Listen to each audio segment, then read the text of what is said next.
कोई भी चीज़ अगर आ रही है, कोई भी चीज़ अगर इन्वेंटेड हो रही है तो उसका कॉन्सेप्ट, उसका लॉजिक कहाँ से आया। इनको सिटी के अंदर लिया गया था, तो वहाँ पे जो पूरी ह्यूमन बॉडी थी उनको प्लेन्स में डिवाइड करके, उनको स्लाइसेस में डिवाइड करके क्या किया गया। कितने भी क्वेश्चन कर लो फिर नहीं होंगे कंफ्यूज, लेकिन जब एग्जाम में बैठोगे तो बेसिकली हमने इस स्लाइड से ये सीखा है कि दो टाइप की टोमोग्राफीज होती हैं। हम दो तरीके से स्लाइस स्कैन करते थे। सोचने में पड़ जाओगे कि 45 था कि 40 था, क्या था उसका आंसर। अब कंप्यूटर टोमोग्राफी के बारे में तो हम बहुत ज़्यादा डिस्क्राइब में पढ़ते हुए ही चलते हैं। हेलो एवरीवन, आप सभी का सुदर्शन क्लासेस के यूट्यूब चैनल पे स्वागत है। तो आज की क्लास में हम लोग पढ़ने वाले हैं, जैसे कि आप लोगों को पैनल पे शो हो रहा होगा, सिटी स्कैनर के बारे में आज की क्लास रहने वाली है। बेसिकली अगर सिटी स्कैनर के बारे में मैं बात कहूँ तो हम नॉर्मली इजीली कॉन्सेप्ट्स पढ़ने वाले हैं सिटी स्कैनर के बारे में, और बहुत छोटी छोटी इंफॉर्मेशंस पढ़ेंगे जहाँ से क्वेश्चंस जो है वो आ सकते हैं। मतलब रिगार्डिंग क्वेश्चंस की कि अगर सिटी में से स्टार्ट किया क्वेश्चंस बनाना तो बहुत बेसिक से वो लोग क्वेश्चन बना सकते हैं। तो आज की क्लास में हम सिटी स्कैनर का एकदम बेसिक इन्फो होगा वो पढ़ने वाले हैं। ओके, तो चलिए क्लास स्टार्ट करते हैं। इसी के साथ में जिन जिन लोगों ने टेलीग्राम चैनल को ज्वाइन नहीं किया है सुदर्शन पैरामेडिकल के, तो जाकर के टेलीग्राम चैनल को ज्वाइन कर लेना। वहाँ पे आपको सारे PDF जितने भी होते हैं, सारे अपडेट्स जो होते हैं वो प्रोवाइड करा दिए जाते हैं। इसके अलावा अगर आप लोगों को कोई प्रॉब्लम होती है किसी भी चीज़ के रिगार्डिंग, तो आपको व्हाट्सअप नंबर अवेलेबल कराया गया है। उस व्हाट्सअप नंबर पर आप कॉल कर सकते हो, मैसेज कर सकते हो, और आपकी जो भी क्वेरी होती है वो हम सॉल्व करने का ट्राई करेंगे। तो चलिए हम इसी के साथ में बिना टाइम वेस्ट किए हुए क्लास स्टार्ट करते हैं, क्योंकि एग्ज़ाम अपने पीक पे है। तो फर्स्टली जो आज की क्लास में हम बात करेंगे, सबसे पहले हम बहुत बेसिक यानी कि हिस्ट्री पार्ट से बात करने वाले हैं यहाँ पे सिटी स्कैनर के। ओके, तो चलिए स्टार्ट करते हैं। सबसे पहले तो हम सिटी स्कैनर की हिस्ट्री जानते हैं थोड़ी, ठीक है। इसकी हिस्ट्री में क्या है, सबसे पहले कि first concept conceived Andre Bocage Paris 1921। He is a father of tomography, ठीक है।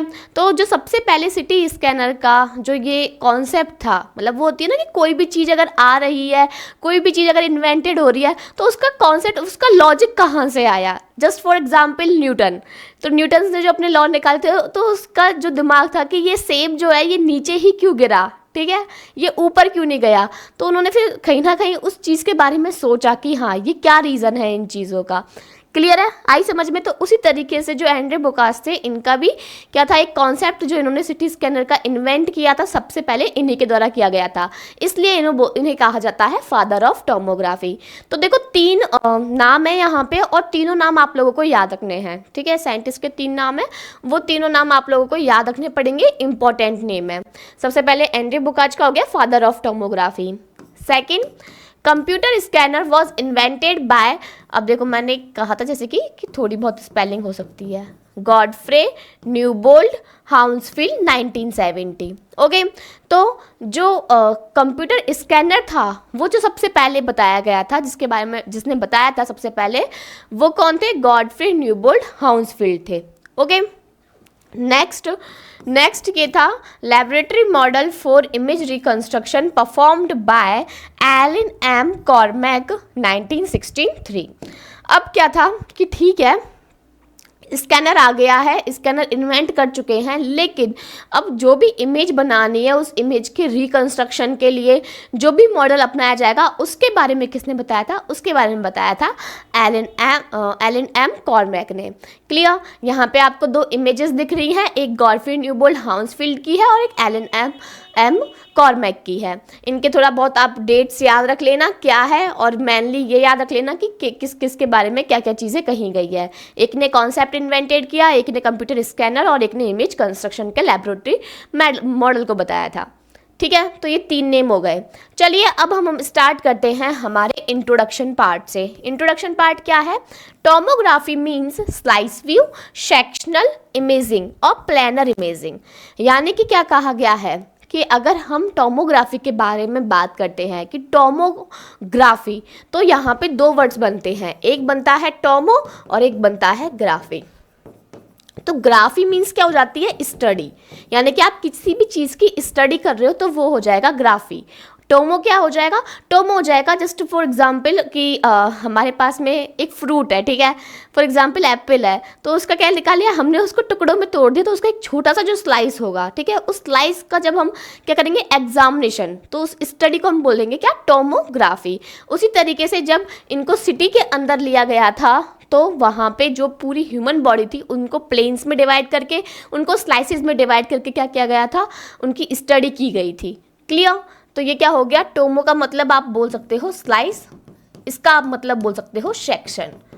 तो ये एक स्लाइस स्टडी है, एक सेक्शन स्टडी है, एक प्लानर इमेजिंग है। ओके, और जैसे कि आपने पिछली बार देखा होगा जो क्वेश्चन था वो आया था सिटी पे कि बताइए कि जो टोमोग्राफी होती है उसका मीन क्या होता है, तो प्लानर इमेजिंग, स्लाइस इमेजिंग, ठीक है, सेक्शनल इमेजिंग, ये कुछ भी आप इनका नाम बोल सकते हो। इसके अलावा it is a body scan radiography called stratigraphy, प्लानोग्राफी।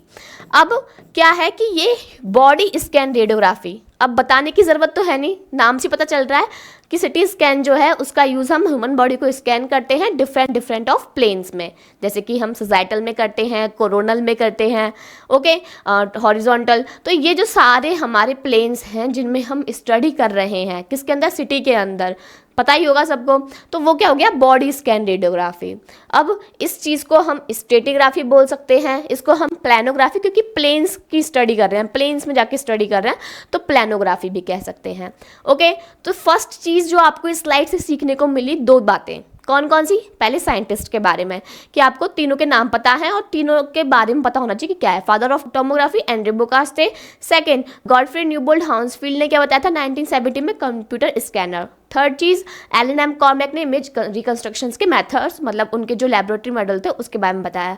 Second, tomography means क्या होता है, slice imaging, planar imaging, it's called planography and stratigraphy. इसको आप बोल सकते हो कि सेक्शन की स्टडी करना, स्लाइस की स्टडी करना, बॉडी स्कैन रेडियोग्राफिक तरीके से। क्लियर? तो ये दो चीज़ें थी, एक टोमोग्राफी का मीन और एक इन सब के बारे में। चलिए, तो ये आपका नॉर्मल एक हिस्ट्री और एक नॉर्मल इंट्रो बेसिक हो गया। अब हम थोड़ा बहुत चलते हैं टाइप ऑफ टोमोग्राफीज़ पे, ये जनरली आपकी एक नॉलेज के लिए है। जैसे कि हम सबको पता है, हम मेनली सिटी के बारे में पढ़ते हैं, कंप्यूटेड टोमोग्राफी, लेकिन सबसे पहले हम बात करेंगे बेसिक से कि टोमोग्राफी के कौन कौन से टाइप होते हैं। तो टू टाइप ऑफ टोमोग्राफी होती है, यानी कि दो टाइप की टोमोग्राफी होती है। कौन कौन सी? एक तो होती है यहाँ पे लीनियर टोमोग्राफी और एक यहाँ पे होती है कंप्यूटेड टोमोग्राफी, लीनियर टोमोग्राफी और कंप्यूटेड टोमोग्राफी। अब कंप्यूटेड टोमोग्राफी के बारे में तो हम बहुत ज़्यादा डिस्क्राइब में पढ़ते हुए ही चलते हैं, तो आज थोड़ी सी लीनियर टोमोग्राफी के बारे में भी बात कर लेते हैं। तो देखिए क्या कहा गया है लीनियर टोमोग्राफी में, X-ray tube and film moving and provided blurring of undesired image, fulcrum point, stationary point. यानी कि यहाँ पे क्या कहा गया है कि जब एक्सरे ट्यूब है और फिल्म है, जब ये मूव करती हैं तो ये क्या बताती हैं, ऐसी इमेजेस प्रोवाइड करती हैं जो कि ना तो चाहिए थी, और दूसरा अब जब वो इमेज आती हैं तो वो ब्लड इमेजेस हैं।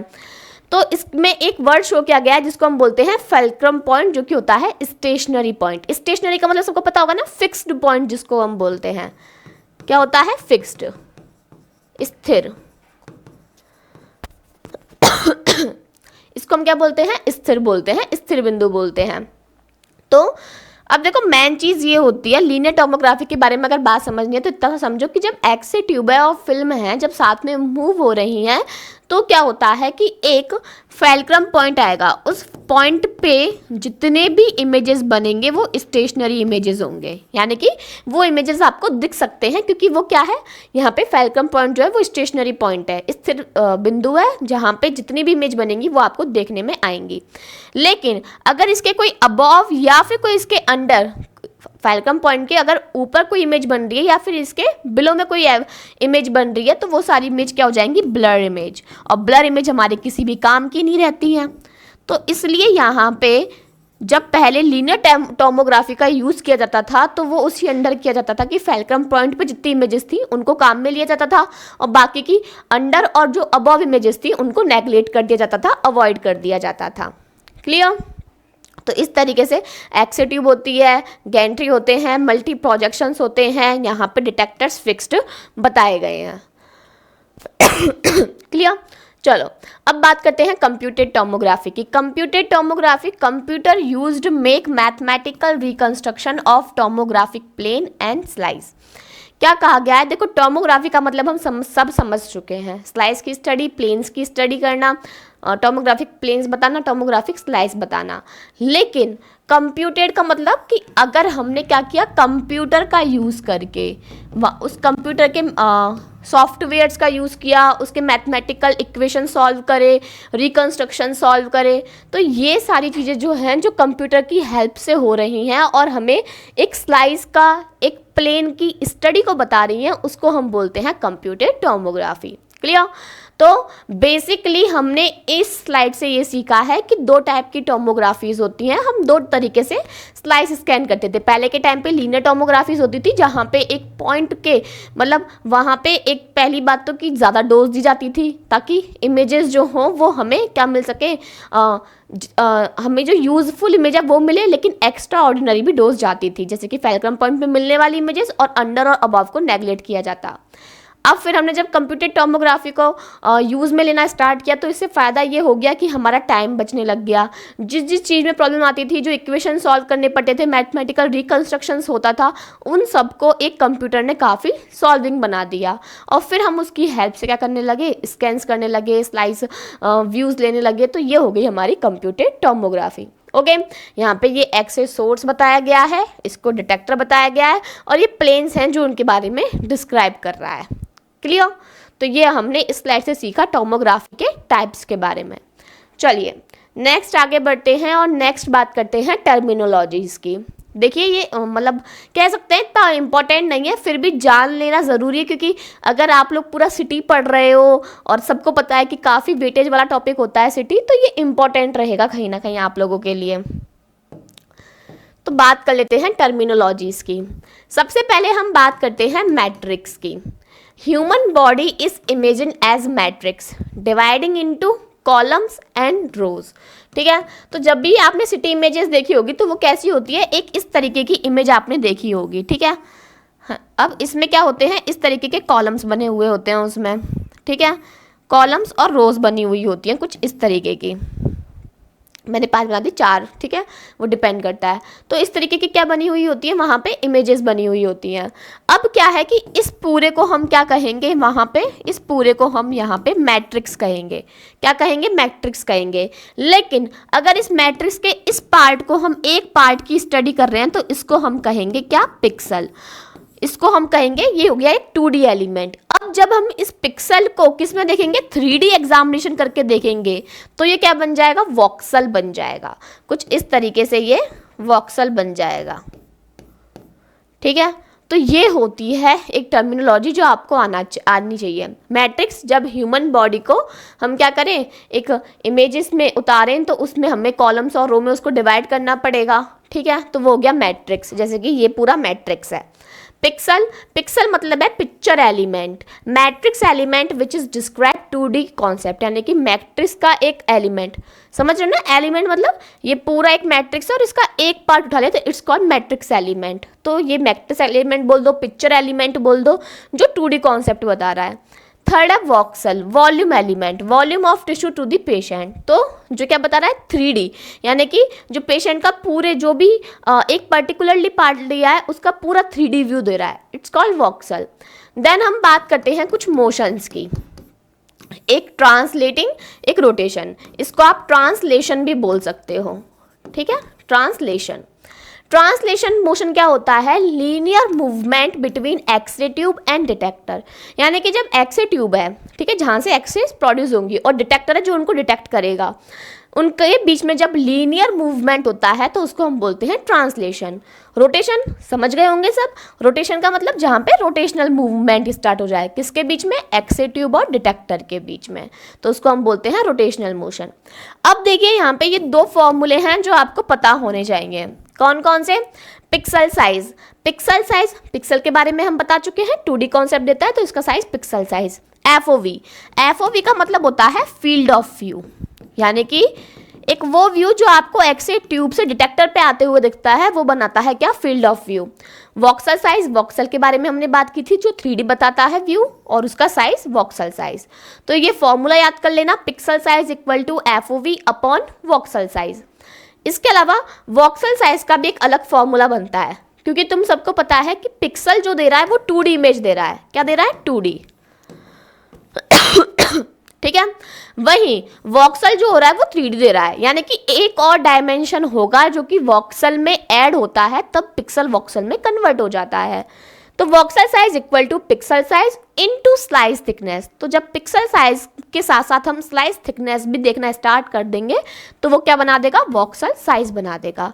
तो जो हमने टर्म्स पढ़ी है, matrix, pixel, voxel, FOV, translation, rotation और इनके फॉर्मूले, ये आपको इस स्लाइड से कंप्लीट करने हैं। ठीक है, ओके। नेक्स्ट है, हम इसके प्रिंसिपल के बारे में थोड़ी सी बात कर लेते हैं, बेसिक। क्या principle, the internal structure of object can be reconstruct from multiple projection of the object. यानी कि अगर कोई भी ऑब्जेक्ट है जिसकी आपको इंटरनल स्ट्रक्चर लेनी है, तो उससे पहले आपको क्या करना पड़ेगा, उस ऑब्जेक्ट के मल्टीपल प्रोजेक्शंस रिकंस्ट्रक्ट करने पड़ेंगे, यानी कि लेने पड़ेंगे। यानी कि अगर आपको कोई भी ऑब्जेक्ट है, कोई भी पेशेंट की इंटरनल स्ट्रक्चर को देखना है, तो आपको मल्टीपल प्रोजेक्शन से क्या देखने को मिलेगी, वो पूरी इमेज रिकंस्ट्रक्ट होके मिलेगी, फाइनल इमेज जिसको बोलेंगे। तो reconstruction of cross sectional image, इसके क्या होते हैं, 3 मेथड होते हैं कि आप रिकंस्ट्रक्शन 3 मेथड से कर सकते हो। कौन कौन सा, first iterative method, second back projection method और थर्ड है फिल्टर बैक प्रोजेक्शन मेथड, जो कि क्या है, एक बेस्ट मेथड है। ये क्या है, बेस्ट मेथड है। ओके, इटरेटिव मेथड की अगर बात करें तो ये एक इम्प्रिसाइज वैल्यू देते हैं। इम्प्रिसाइज का मतलब एक प्रॉपरली वैल्यू ये नहीं दे पाते हैं, गिवन नहीं कर पाते। अज्यूम्ड ऑल पिक्सल्स, अब क्या है कि हर एक मेथड की अपनी अपनी थ्योरी है। अगर मैं नॉर्मली आपको समझाऊं तो क्या होता है कि ये 3 मेथड से पहले हम इटरेटिव से स्टार्ट करते हैं, जो सबसे पहले यूज़ में लिया गया था। उसमें ये कहा गया था कि हम ऐसा अज्यूम कर लेते हैं कि जितने भी पिक्सल्स हैं, यानी कि जितने भी 2D एलिमेंट्स हम बात कर रहे हैं, उन 2D एलिमेंट सारे के सारे पिक्सल्स की साइज सेम है। अब जो साइज पिक्सल की हमने अज्यूम कर ली और जो एक्चुअल में उनकी साइज है, उनको आपस में कंपेयर किया गया, और जब उनको कंपेयर किया गया तो हमें क्या मिली, अज्यूम वैल्यू और मेजर वैल्यू को हमने आपस में कंपेयर किया। तो इससे हमने ट्राई किया कि रिकंस्ट्रक्शन पॉसिबल हो। सेकंड, हमने बैक प्रोजेक्शन मेथड ट्राई किया। बैक प्रोजेक्शन में हमने क्या किया, projection back projected to produce image of object, यानी कि जो ऑलरेडी प्रोजेक्शंस हो रहे थे, हमने ये ट्राई किया कि बैक प्रोजेक्टेड भी करके देखते हैं, जिससे जो इमेज की जो ऑब्जेक्ट है उसकी इमेज हमें और अच्छी मिल सके। तो हमने ये यहाँ से फॉर्मूला निकाला कि जितने ज़्यादा प्रोजेक्शंस होंगे बैक प्रोजेक्शंस, उतनी अच्छी इमेज क्वालिटी मिलेगी। फिर हमें पता लगा कि ऐसा नहीं होता है, ब्लरिंग भी उस चीज़ से आती है। फिर हमने यूज़ किया filter back projection method, raw data mathematically filter by convolution filters. तो हमने वहाँ पे फिल्टर्स का यूज़ किया और हमने फिर रॉ डाटा को क्या किया, मैथमेटिकली रिकंस्ट्रक्ट किया। अब ये जो कॉन्वोल्यूशन कर्नल फिल्टर्स हैं, ये बहुत अलग अलग होते हैं, लैक फिल्टर होते हैं, हेमलॉग होते हैं फिल्टर्स, इनके बहुत अदर नेम्स हैं। ठीक है, तो ये 3 मेथड्स थे जो कि रिकंस्ट्रक्शन को शो करते हैं। चलिए, ये आपको एक इमेज दिखनी होगी, ये फैन बीम यहाँ पे शो की गई है, जो वाइड फैन बीम है। ये डिटेक्टर एरे शो किए गए हैं, ये एक्सरे ट्यूब जहाँ से एक्सरे प्रोड्यूस होगी। Clear, okay. ये भी काफ़ी इंपॉर्टेंट स्लाइड है। पिछली स्लाइड प्रिंसिपल्स की थी, तो बाय चांस अगर आपको कोई स्टेटमेंट वाइज क्वेश्चन आ जाए तो ये आपको देखने के लिए मिल सकते हैं। बाकी यहाँ पे जो ये फिल्टर्स हैं, इसके बारे में ज़रूर पढ़ के जाना। CT number linear attenuation coefficient conversion, यानी कि जब लीनियर एटूनेशन कॉफिशिएंट का कन्वर्जन होता है तब हमें क्या मिलता है, सिटी नंबर मिलता है। अच्छा, सिटी नंबर को हम क्या बोलते हैं, हाउसफील्ड यूनिट। क्या बोलते हैं, Hounsfield unit, HU। City number का फॉर्मूला क्या होता है, के mu measured minus mu water upon mu water, यानी कि हम जो भी कंपैरिजन कर रहे हैं, जिस भी वैल्यू की, जिस भी टाइप ऑफ टिश्यू की, वो किससे कर रहे हैं, वाटर से। ठीक है, तो उस अकॉर्डिंग जब इनके कन्वर्जन हुए तो हमें सिटी नंबर मिला। अच्छा, चलिए सिटी नंबर्स हम देख लेते हैं। सबसे पहले टिश्यूज में CSF सबको पता ही है, सेरिब्रो स्पाइनल फ्लूइड। ओके, कितना होता है 15, ब्लड का कितना है 20। अब ये क्या एकदम बढ़ते हुए क्रम में है, तो ये आप पे डिपेंड है कि आपको कैसे याद करने हैं। जैसे कि मैंने यहाँ पे मैथमेटिकली जो सबसे ज़्यादा था वो जो सबसे कम है वो ऊपर लिख दिया, जो सबसे ज़्यादा है वो नीचे नीचे। तो CSF का 15, ब्लड का 20, ग्रे मैटर और वाइट मैटर, इसको आप कैसे याद कर सकते हो? जैसे कि कंफ्यूज हो जाते हैं ना कि किसका 40 था किसका 45 था, अभी नहीं होंगे कंफ्यूज, कितने भी क्वेश्चन कर लो फिर नहीं होंगे कंफ्यूज, लेकिन जब एग्जाम में बैठोगे तो सोचने में पड़ जाओगे कि 45 था कि 40 था, क्या था उसका आंसर। तो याद रखना G और W में G पहले आता है, तो G का 40 और वाइट मैटर का 45। मसल्स का यहाँ पे आप देखो 50, फैट जो है उसका -100, एयर जो है उसका -1000, बॉन्स ठीक है +1000 और डेंस बॉन्ड +3000। अच्छा, ये है ना ऐसे मार्क हैं, ठीक है, माइनस मत समझ लेना, कोई एरो मार्क्स हैं। वाटर का कितना होता है 0 और लंग का -200। तो इसमें ये जो डायग्राम है इसमें सब शो किया गया है, सेरिब्रोस्पाइनल फ्लूइड बताया गया है, वेस्कुलर सिस्टम बताया गया है, साइनस बताए गए हैं, grey matter, skull, fat, white matter, skin, तो सारे टिश्यूज़ के बारे में इसमें बताया गया है। तो ये सारे सिटी नंबर आप याद कर लो, इम्पॉर्टेंट है। अच्छा, एक और याद कर लेना, एब्डोमन जो होता है ना उसका 20, बाई चांस कभी आ जाए, बाकी तो इतना आएगा नहीं, इन्हीं टिश्यूज़ पे पूछे जाते हैं। ठीक है, अब बात करते हैं इमेज डिस्प्ले की, जो हमें पिछले काफ़ी बार से ये क्वेश्चंस जो हैं ये देखने के लिए मिल रहे हैं, तो इनके बारे में भी बात कर लेते हैं। अब देखो, जब इमेज रिकंस्ट्रक्ट हो गई है, जब हमने उसका डाटा रिकंस्ट्रक्ट कर लिया है, तो अब हमारा काम है डिस्प्ले पे उसको मॉनिटर करना इमेज को। तो इस डिस्प्ले पर मॉनिटर करने के लिए हमें 12 बिट, पहली बात तो हमें डेप्थ कितनी चाहिए 12 बिट, ओके। सेंट्रल नंबर, अब दो चीज़ें हैं, एक तो है विंडो लेवल और एक है विंडो विड्थ, इनके बारे में याद करो, ठीक है। अब यहाँ पे कैसे याद करना है, देखो विंडो लेवल में L पहले आता है और W बाद में, तो ये ब्राइटनेस को शो करती है, तो B पहले आएगा और C कॉन्ट्रास्ट बाद में आएगा। तो इस तरीके से याद कर सकते हो एक ही कॉन्सेप्ट पे। तो विंडो लेवल में ब्राइटनेस बताई जाती है और विंडो विड्थ किसको शो करती है, कॉन्ट्रास्ट को शो करती है। लेकिन विंडो विड्थ में क्या होता है कि अगर विंडो विड्थ जो होती है वो कॉन्ट्रास्ट के इन्वर्जनली प्रोपोर्शनल होती है, अगर विंडो विड्थ बढ़ेगी तो कॉन्ट्रास्ट घटेगा। जस्ट फॉर एग्जाम्पल, यहाँ पे कुछ टिश्यूज़ लिए गए हैं और उनकी विंडो लेवल लिया गया है, विंडो विड्थ ली गई है। हेड का 40, 80, चेस्ट लंग -500, 1500, एब्डोमन लीवर 60 और 150, ओके। तो जो लीवर के, कभी गॉल ब्लैडर का, कभी पैनक्रियास का जाए, तो लगभग अप्रॉक्स इतने ही इन सब के एब्डोमन लेवल पे रहेंगे, और चेस्ट लेवल पे लंग, हार्ट कुछ का जाए तो उसके इस हिसाब से रहेंगे। क्लियर? तो ये चीज़ें हैं जो बताती हैं विंडो लेवल को और विंडो विड्थ को। फिलहाल के लिए हम इतनी छोटी क्लास ही ले पाएंगे यहाँ पे, क्योंकि एग्ज़ाम बहुत पास है। तो जो इम्पॉर्टेंट चीज़ थी वो सारी मैंने आप लोगों से डिस्कस कर लिया है।